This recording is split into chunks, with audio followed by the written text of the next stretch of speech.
성령을 시험치 말라 하는 지하에서 오늘 말씀을 나누며 은혜를 받고자 합니다. 요즘 아파트에 하자가 많다는 뉴스가 종종 들려오고 있습니다.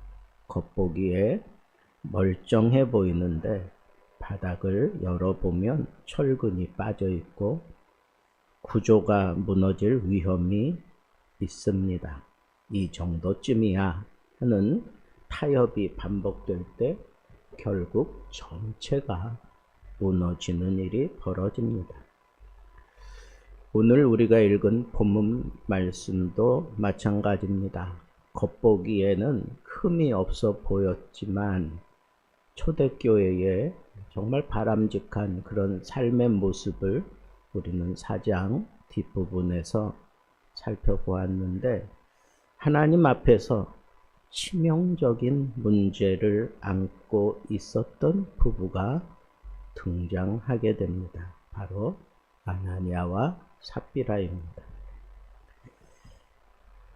어떤 치명적인 문제를 가지고 있었는가? 그건 이 부부가 거짓과 타협을 했다는 것입니다.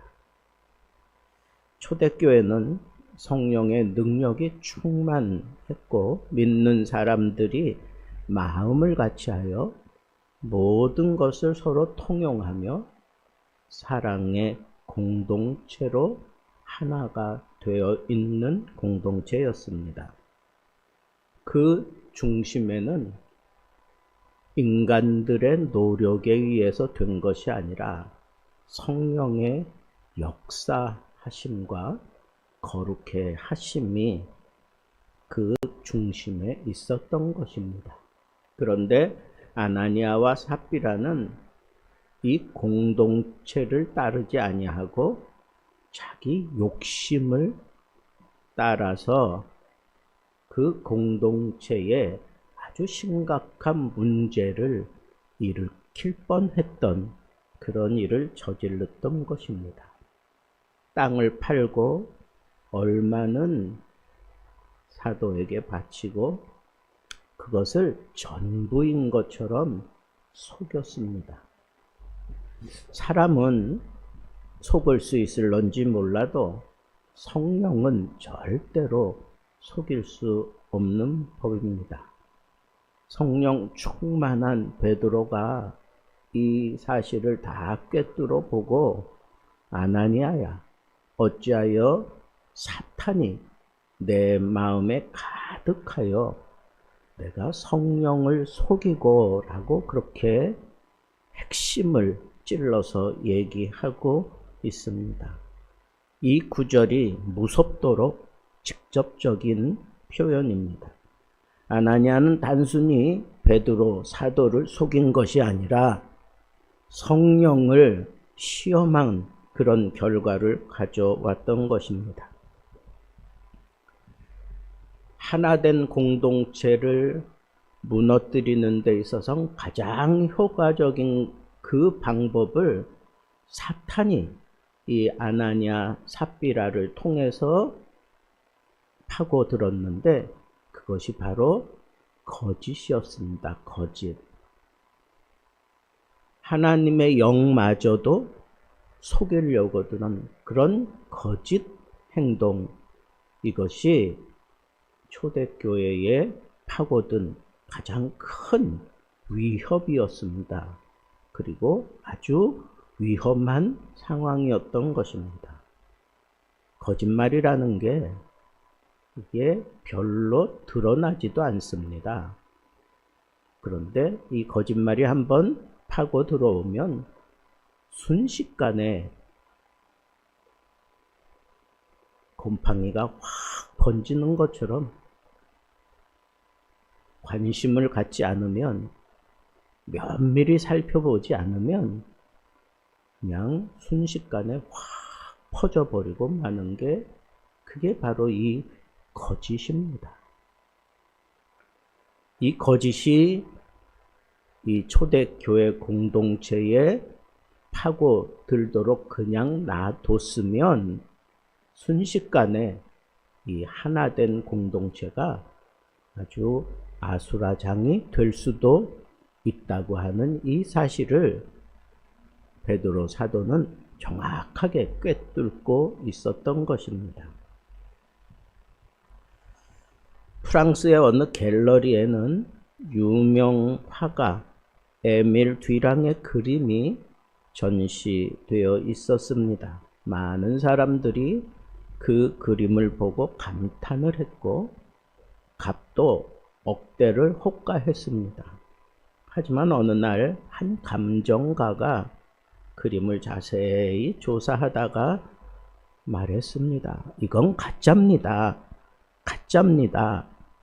모두가 다 충격을 받았습니다. 겉보기엔 완벽한 명화였지만 밑바탕 재료와 붓터치 하나하나가 진품과 달랐던 것입니다. 결국 그 그림은 전시장에서 철거되고 미술계에 큰 수치를 남겼습니다. 마찬가지입니다. 신앙도 겉모습만 헌신하는 것 같고 내용은 거짓이라면 하나님은 속지 않으십니다. 그러니까 사람들의 눈을 속이는 것처럼 성령까지 속이려고 하는 이 사탄의 음흉한 흉계를 사도는 받아들일 수가 없었던 것입니다. 사탄이 거짓말로 교회 공동체를 흔들어 놓으면 아수라장이 되고 말 것을 너무너무 잘 알고 있습니다.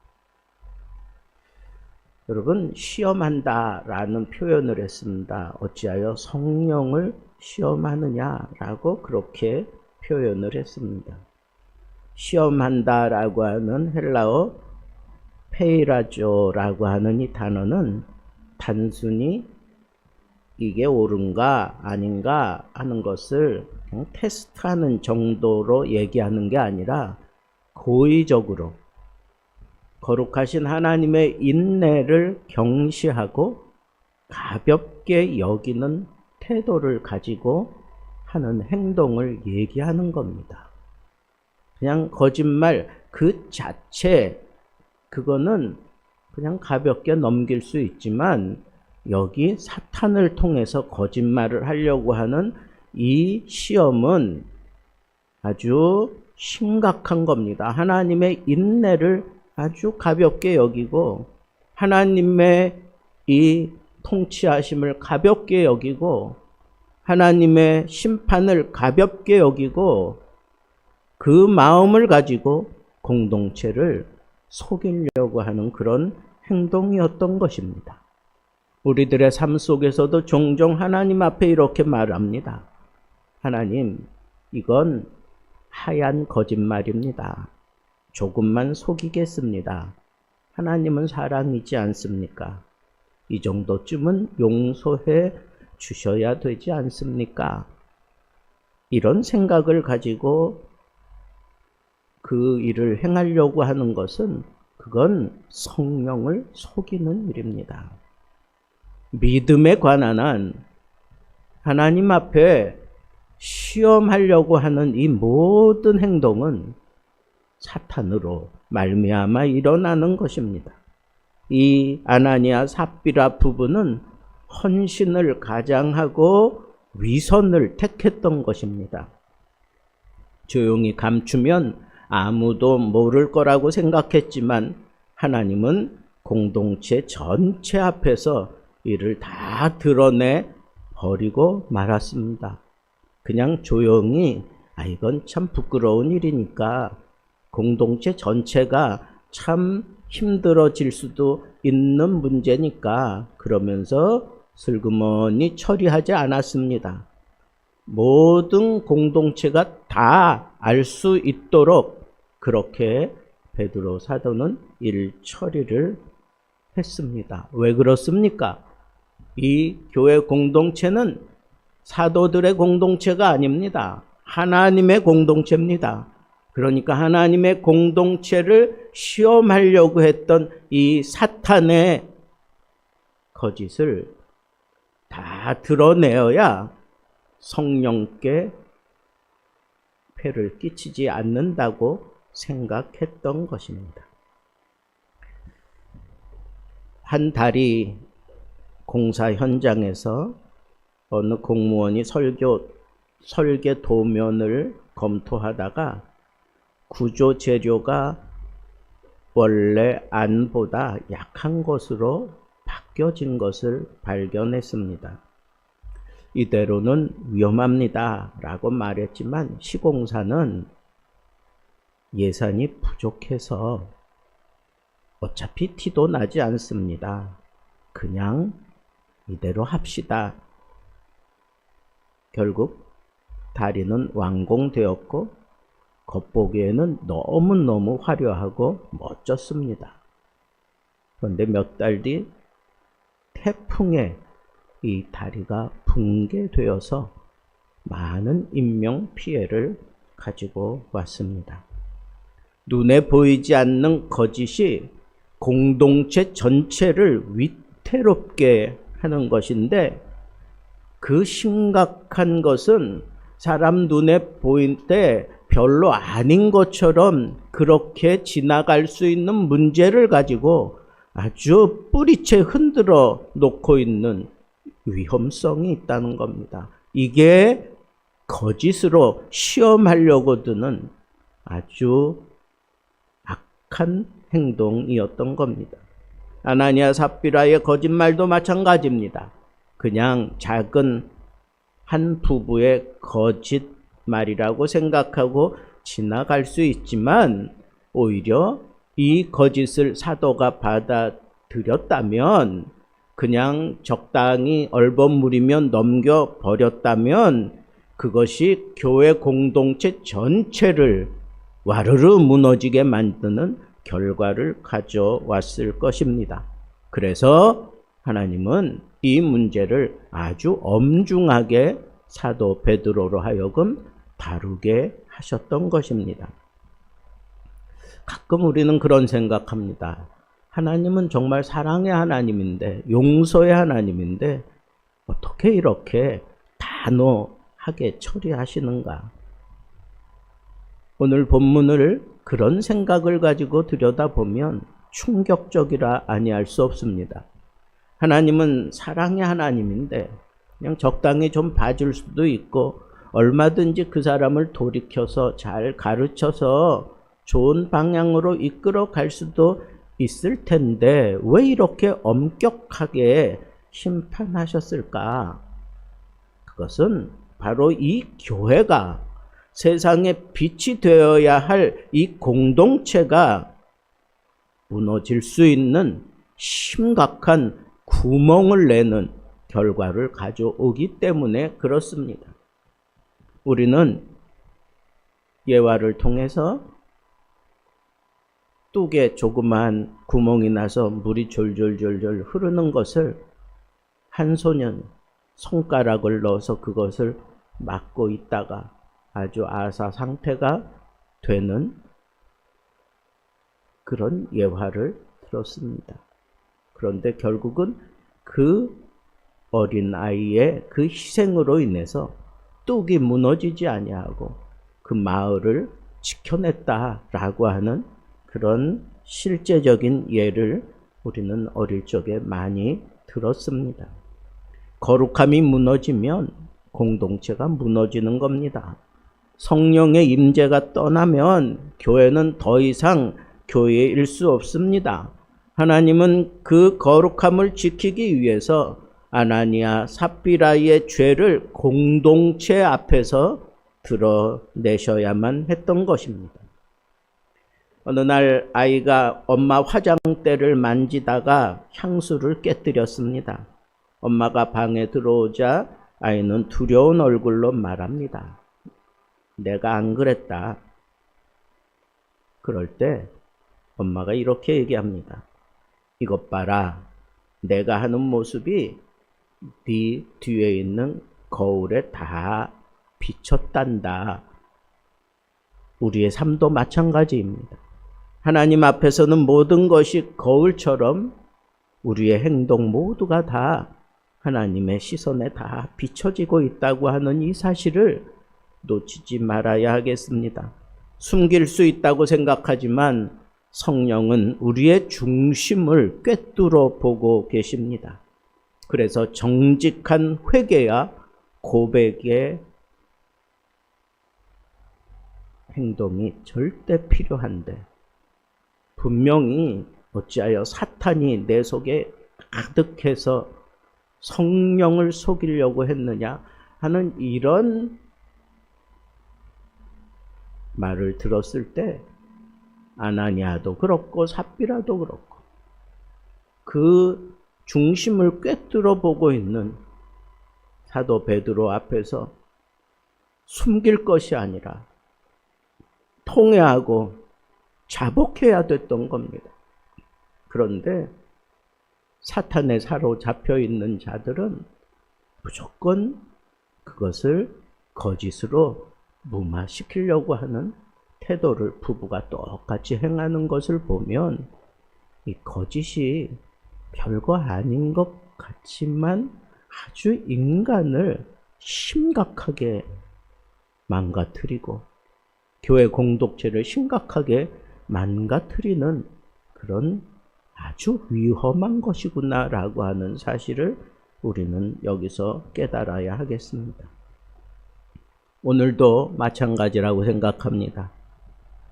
우리는 성령을 시험하는 모습으로 살아가고 있지는 않습니까? 하나님 앞에서 숨겨둔 것이 있지는 않습니까? 신앙의 모양은 있지만 실제로는 하나님 없이 돌아가는 내 삶의 부끄러운 부분은 없습니까? 주일에는 경건해 보이지만 일상에서는 전혀 다르게 사는 삶이 있다면 어쩌면 그것은 성령 앞에서 성령을 시험하는 거짓의 영에 사로잡힌 모습이라 아니할 수 없습니다. 회복은 위선이 아니라 정직에서 시작되는 것입니다. 아나니아와 삽비라는 땅을 팔지 않아도 일부만 바쳐도 정직했다면 문제가 되지 않았던 것입니다. 하나님은 금액을 보는 것이 아닙니다. 드리는 자의 마음을 보시는 겁니다. 오늘 우리의 신앙도 마찬가지입니다. 성령께 정직하게 반응하고 있는가? 그것이 진짜 신앙입니다. 사랑하는 성도 여러분, 성령은 오늘도 우리 안에서 역사하시며 정직한 자를 통하여 이 교회 공동체를 이루어 가고 있습니다. 하나님을 시험하는 그런 못된 그런 습성, 그런 못된 삶을 과감하게 청산하고 거룩하신 성령을 두려워하는 마음으로 자신을 철저하게 통회하고 자복한 이후에 진실하게 살아가야 하겠습니다. 하나님을 시험하는 삶, 별것 아닌 것 같을지라도 하나님 앞에 부끄러운 일인 줄 알고 거룩하신 성령을 시험하는 일인 줄 알고 조심하며 돌아서야 하겠습니다. 절대로 거짓의 영에 사로잡혀서 성령을 시험하지 말고 성령께 순복하고 내 실체가 다 드러날지라도 성령께 순복하고 돌아설 줄 아는 그런 사람, 정직한 사람이 이 교회를 든든하게 지켜간다고 하는 이 사실을 여러분 마음에 꼭 명심하시고 내 마음에서, 내 삶에서, 내 일상에서 정직한 모습으로 사는 것, 그것이 하나님의 나라를 이루어가는 가장 확실한 지름길임을 꼭 마음에 두고 오늘도 하나님과 사람 앞에서 정직한 모습으로 살며 하나님을 영화롭게 하는 복된 날 살기를 우리 주님의 이름으로 축복합니다.